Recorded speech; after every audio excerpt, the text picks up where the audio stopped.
saja Bapak.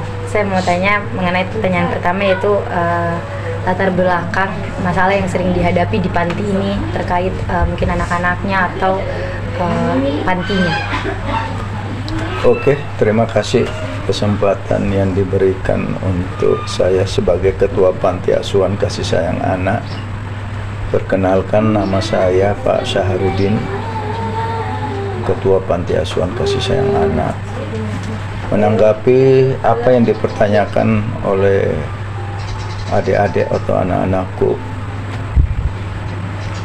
mengenai seputar apa yang dialami anak-anak panti asuhan kasih sayang anak.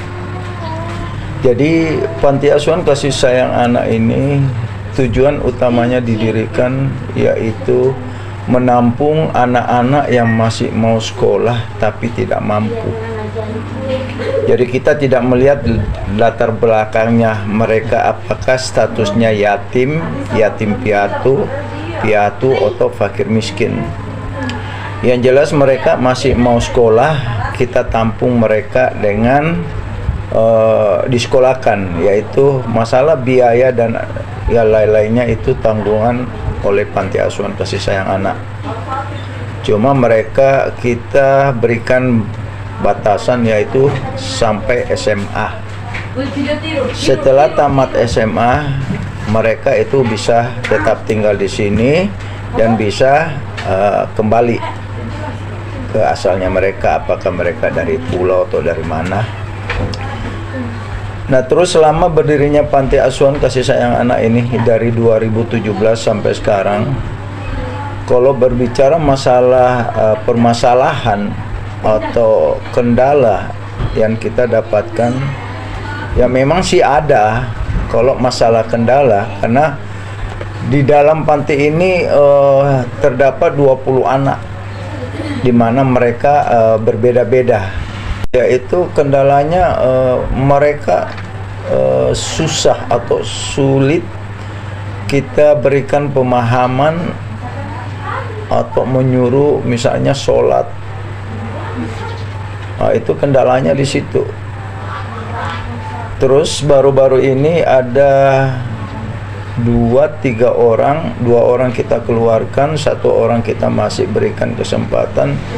Mereka itu terlibat mengenai melakukan di dalam panti itu minuman keras, dimana sebelumnya kita memang sudah ingatkan mereka paling tidak kita suka namanya minuman keras, tapi ya seperti itulah mereka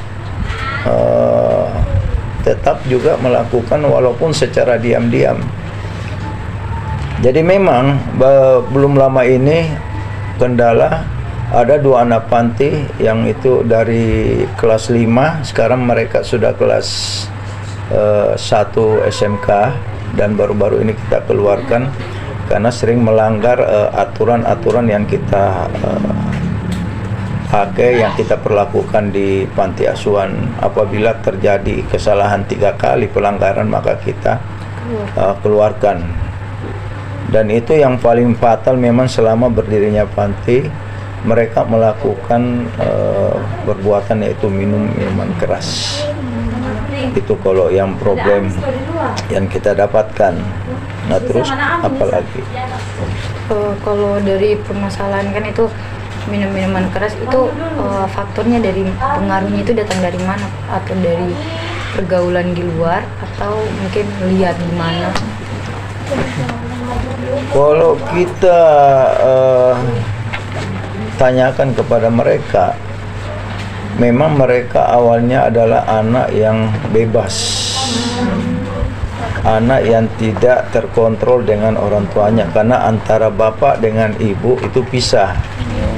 Anaknya dipiara dengan ibunya, dan terjadi kebebasan sebelum di sini. Setelah masuk di panti, mereka memang bisa kita ubah dari perilaku. Awalnya memang kebiasaan merokok, terus yang lain-lainnya. Sampai di sini kita sudah bisa atasi.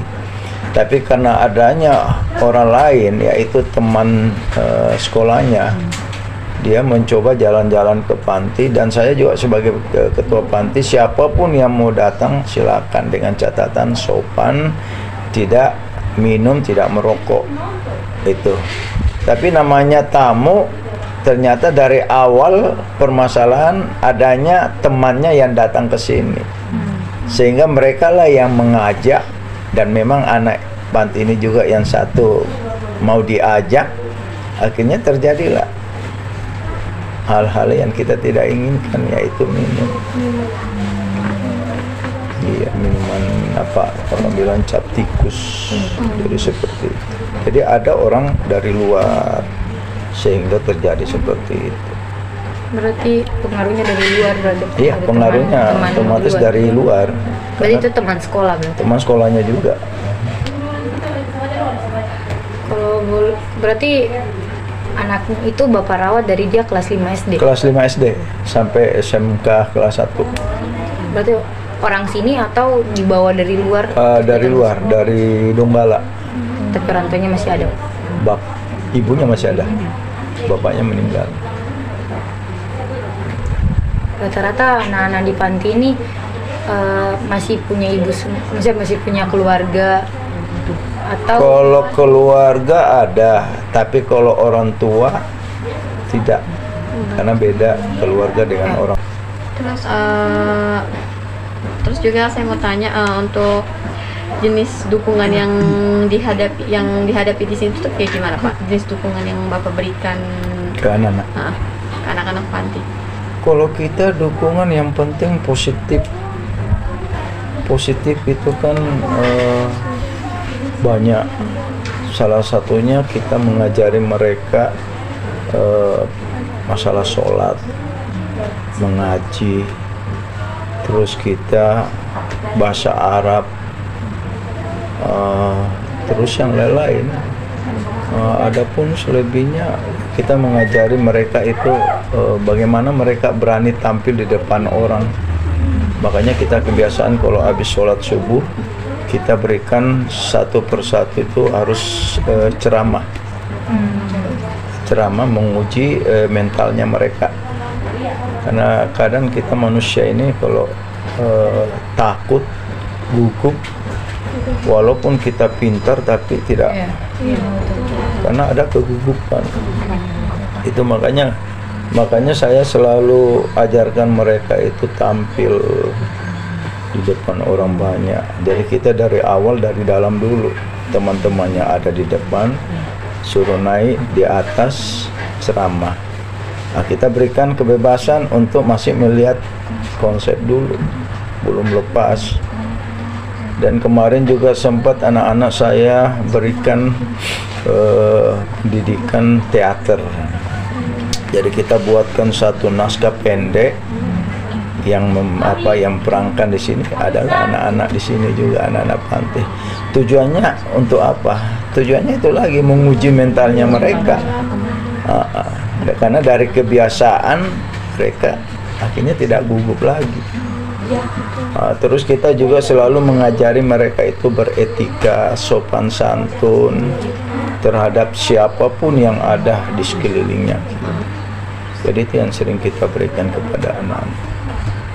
Berarti jatuhnya ke dukungan moral dan spiritual berarti Pak? Kayak lebih ke situnya biar ke situ masalah agama semua. Karena kenapa? Kita manusia ini kalau tidak didasari dengan fondasi agama akan rapuh. Siapapun mereka, apalagi di zaman sekarang ini. Zaman sekarang ini zaman edan. Jadi kalau tidak kita dasari dengan fondasi agama, hancur kita. Rusak kita punya. Saya bertanya lagi ya. Tanya saja terus.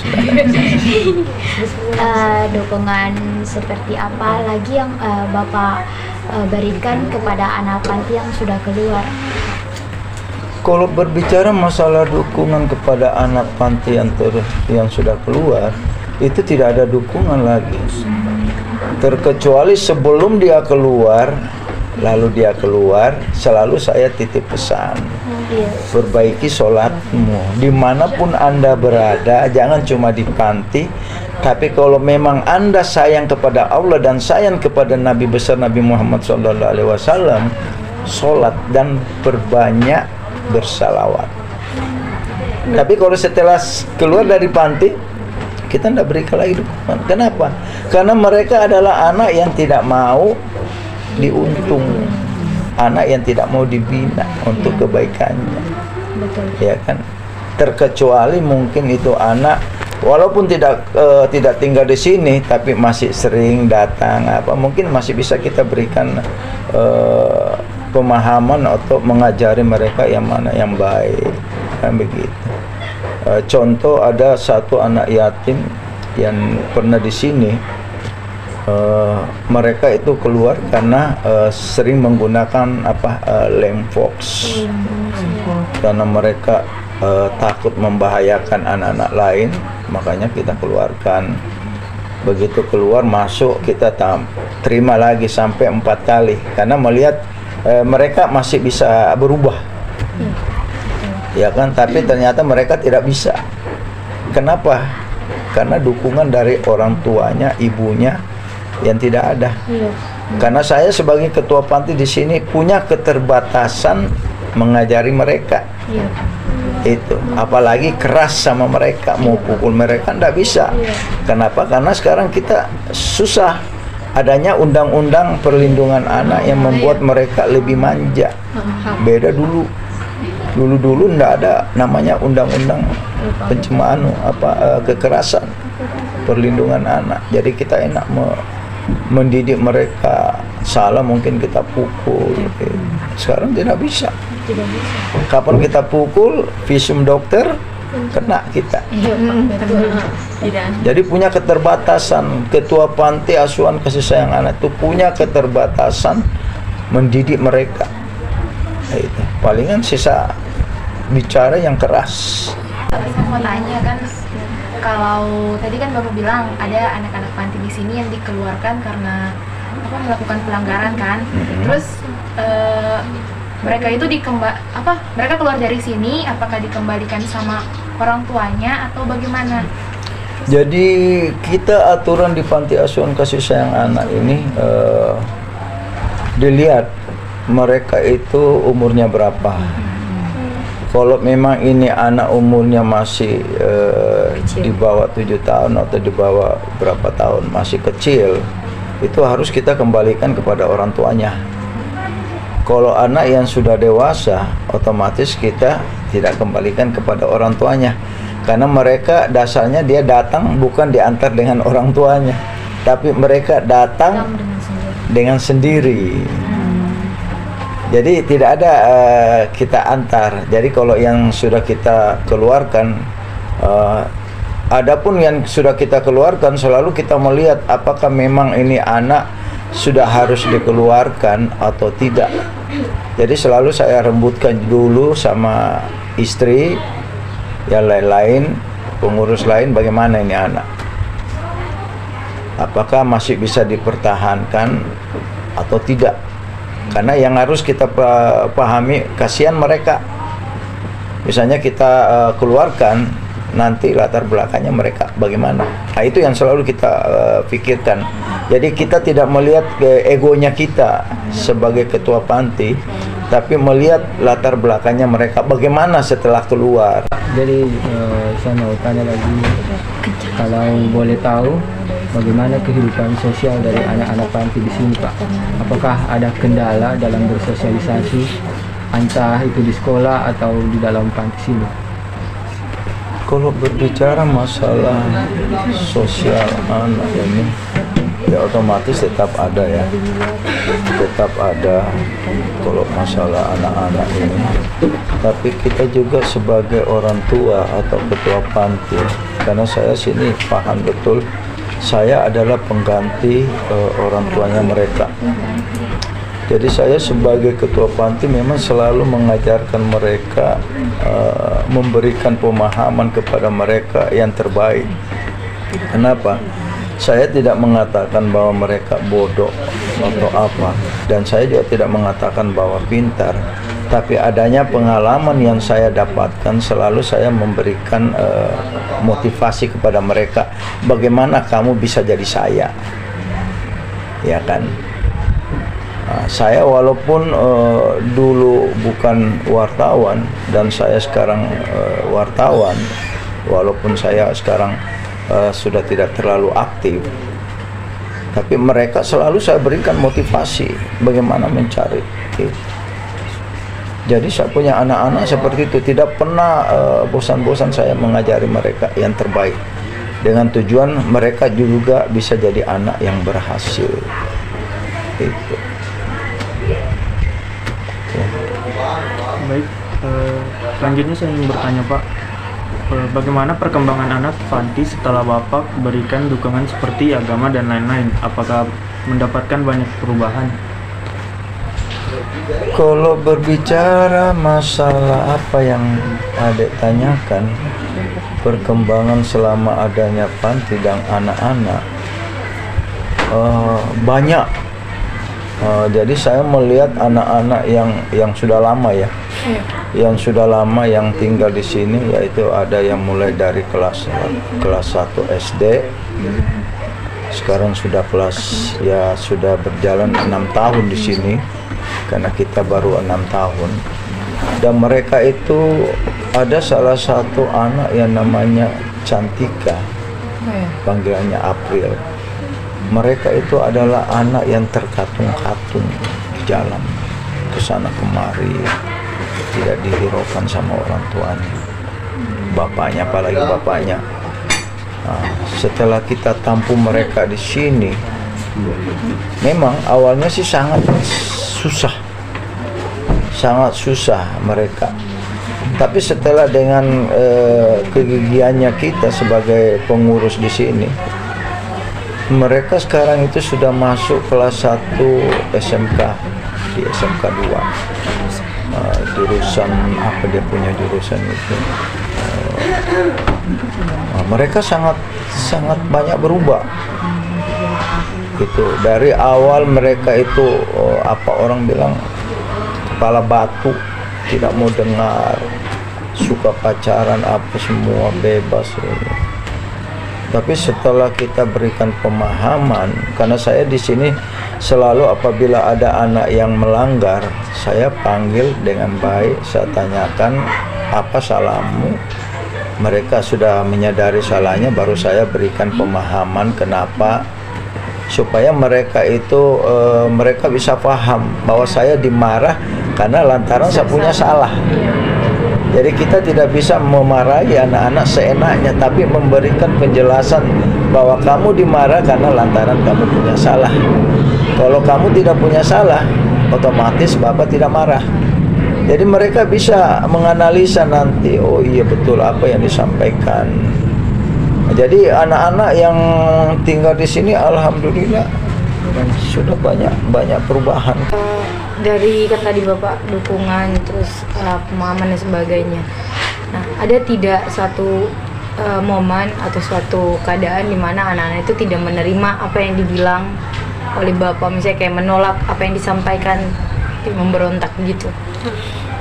Kalau secara sih belum pernah ya. Belum pernah karena mungkin mereka takut. Jadi Iya kan, mungkin pertama-tama itu takut.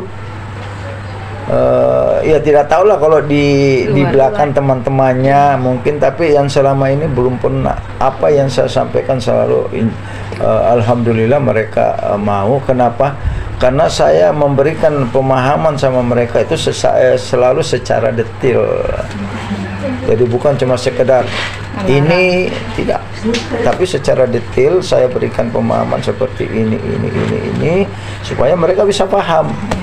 Begitu. Saya lihat juga tingkatan mereka, misalnya umur ini lain. Umur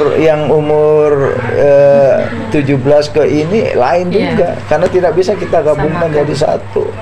Apalagi Saya ingin bertanya Pak, selain masalah yang dihadapi 2-3 anak panti yang melanggar peraturan panti itu, apakah ada masalah lain, entah pertengkaran antar anak panti, dan bagaimana cara Bapak menghadapi terkait masalah itu? kalau masalah pertengkaran memang ada, ya kan, namanya anak banyak tidak sama, latar belakangnya beda-beda, ada yang kecil, ada yang sudah dewasa.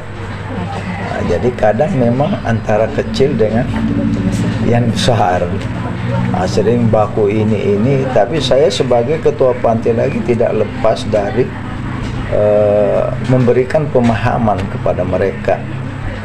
Jadi kalau misalnya ada si A, si B yang bermasalah, mungkin ada ribut, saya panggil dua-dua, yang lainnya pindah. Nah, Bapak kan ada kantor di bawah toh. Jadi saya ajak sana, apa permasalahan? Mereka sampaikan, Bapak saya diejek, Bapak ini, akhirnya saya ini marah. Sampaikan pemahaman kepada mereka sebagai adik, sebagai kakak juga saya berikan.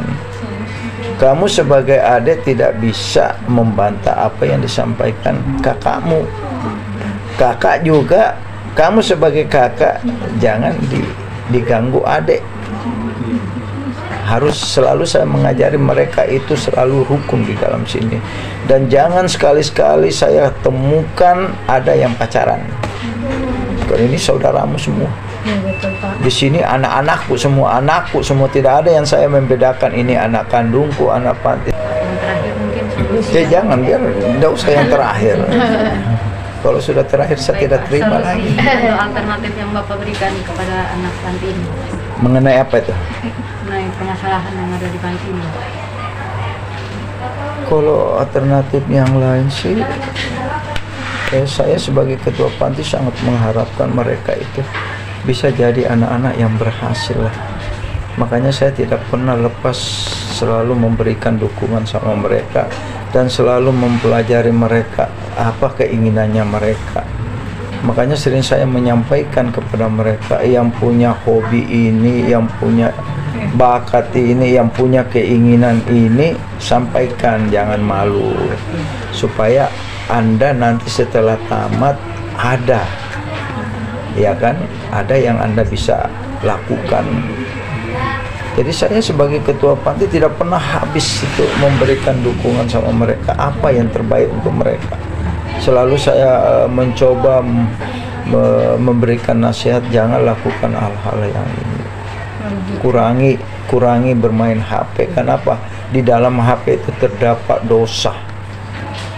Salah buka dosa. Selalu saya mengajarkan mereka itu bagaimana disayang Allah. Bagaimana lingkungan yang diterima oleh anak-anak panti di sini? Apakah lingkungan, maksudnya lingkungan sekolahnya dorong bebas memilih sekolah atau dari Bapak panti sendiri yang pilihkan sekolah? Kalau berbicara masalah pendidikan sekolah kan kita masih berlaku namanya zona ya. Kayak SMP, kalau di sini harus SMP 7. Itu. Kalau SMP, kalau SD tidak. Cuma kalau tingkatan SMP itu harus SMP 7. SMA, SMK juga tidak ada, bebas. Jadi kita mengikuti mereka mau di mana.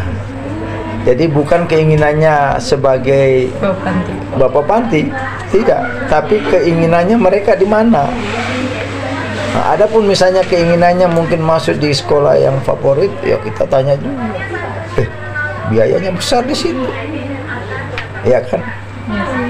Kadang ada yang terlambat, sudah pendaftaran, sudah selesai pengumuman baru datang mau masuk SMK. Salah satunya harus Muhammadiyah, karena kalau menurut saya di SMK Muhammadiyah itu adalah salah satu sekolah yang swasta tapi bagus. Walaupun kemarin itu pembayaran masuk sekolah itu 2.800.000 sekian, uang seragam 805, per bulan 145. Jadi biaya besar. Makanya kalau anak-anakku ada yang mau masuk, kamu serius tidak? Karena kita sudah mengeluarkan biaya, ternyata kamu juga tidak sampai selesai keluar. Sayang. Nah kita ini banyak yang harus diinikan. Tapi disitulah adilnya Allah. Ada-ada saja rezeki yang dikasih. Pak, baik, pertanyaan penutup. Jangan penutup betul ini. Iya, penutup itu. Nanti yang penutup masih ada lah tidak kebagian. Jadi apa harapannya Bapak untuk panti ini?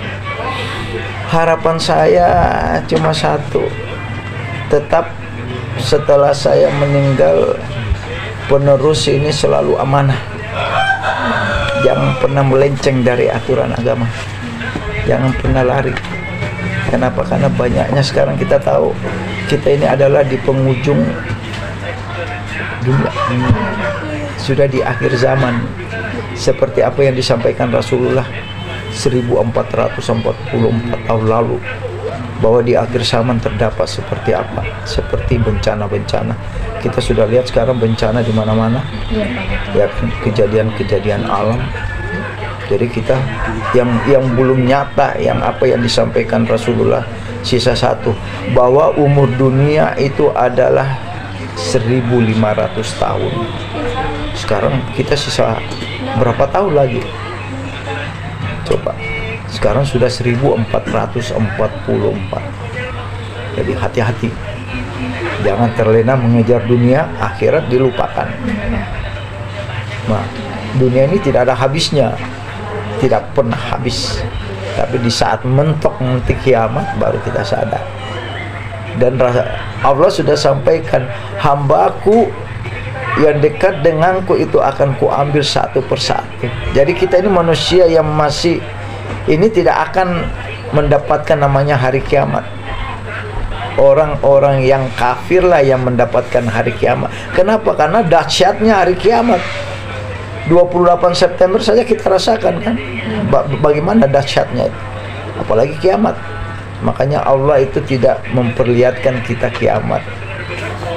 Kita meninggal, menunggu setelah 40 langkah pengantar, keluarlah malaikat Mungkar dan Nakir dan menanyakan. Amal ibadahnya kita bagus, maka insya Allah kita akan bisa menjawab apa yang ditanyakan Mungkar dan Nakir. Selebihnya itu kita ditidurkan kembali sambil menunggu datangnya hari kiamat. Jadi kita tidak tahu berapa tahun saya menunggu. Tapi kalau kita banyak dosa, maka seperti itulah balasan Allah sama kita, yaitu siksa kubur. Ada orang mengatakan, itu mustahil. Tapi nanti kau rasakan apa betul ada siksa kubur atau tidak. Makanya perbaikilah sholatmu, karena sholatmu lah yang akan menjamin kamu. Karena nanti setelah meninggal bukan, tapi amal ibadahnya kita yang berbicara. Orang yang paham. Cuma kita ini kan tidak mau paham, tidak mau tahu yang begitu. Yang tahu, yang kita mau tahu sekarang apa yang diberikan sama dosen itu yang harus kau kejar. Betul. Tapi yang begitu tidak mau, kita mau tahu. Jadi orang-orang yang paham hidup ini indah. Indahnya di mana? Disyukuri. Kalau kita bersyukur indah. Karena ternyata orang-orang yang punya harta banyak tidak tenang juga. Iya, Pak. Malah susah. Padahal hartanya banyak. Jadi tidak ada manusia yang bisa menjamin hartanya banyak. Saya tidak ada harta senang. Saya adalah manusia yang paling senang kalau saya pribadi. Kenapa? Saya bisa bantu orang, bukan saya riak, tidak. Kenapa? Karena saya mengejar namanya itu akhirat. Karena saya tahu, ternyata akhirat seperti ini, bukan main indahnya. Saya tidak mau sia-siakan waktuku dengan bermain apa begitu. Saya selalu berikan waktuku itu zikir. Makanya zikirnya Bapak banyak. Saya itu dari subuh sekarang berzikir terus. Karena ada zikir yang 100, ada zikir yang 1000, ada zikir yang 5000, yaitu istighfar. Ini istighfar itu tujuannya besar. Karena kata Allah, barang siapa yang beristighfar 100 kali dalam satu hari, akan kuampunkan dosanya sebanyak 80 tahun. Barang siapa hambaku yang membiasakan membaca Qul huwallahu ahad sampai habis 100 kali dalam satu hari, Allah janjikan akan kubangunkan satu istana di dalam surga. Masya Allah. Cuma mengucapkan Qul huwallahu ahad, Allahu samad, tidak panjang, tapi karena malas tidak mau. Padahal Allah sudah janjikan semua. Banyak. Anda mau rezeki yang banyak, Allah cuma katakan perbanyak membaca ya Rahman ya Rahim, ya Fatah ya Rasa. Itu. Allahumma salli ala sayyidina Muhammad. Orang yang selalu bersalawat Allahumma salli ala sayyidina. Coba adik-adik lakukan mulai dari sekarang, dilihat manfaatnya. Betul enggak Bapak Panti sampaikan bagaimana indahnya kita hidup? Insyaallah cuma mengucapkan Allahumma shalli ala sayyidina Muhammad. Kalau mampu 10 kali 10 kali. Tapi dalam agama sampaikan paling kurang 300 kali. Kalau memang kita cinta sama Rasulullah. Kalau kita cinta, kalau tidak ya, memang beda. Itu kalau kita baca salawat, Masya Allah, senang, tenang kita punya. Tidak ada beban. Bapak itu sudah 6 tahun lakukan itu pun. Saya jadi utang. Satu hari saja saya tidak lakukan itu, bukan main. Jadi beban kok. Padahal itu sunnah, bukan wajib. Kenapa saya lakukan? Karena saya tahu manfaatnya. Jadi bodoh kita kalau tidak mau. Banyak amalan-amalan yang 3 amalan yang tidak bisa kita tinggalkan dalam satu hari, yaitu Allahumma salli ala sayyidina wa ala ali sayyidina Muhammad, terus subhanallah walhamdulillah wa la ilaha illallah wallahu akbar, dan astaghfirullahalazim. 3 itu amalan.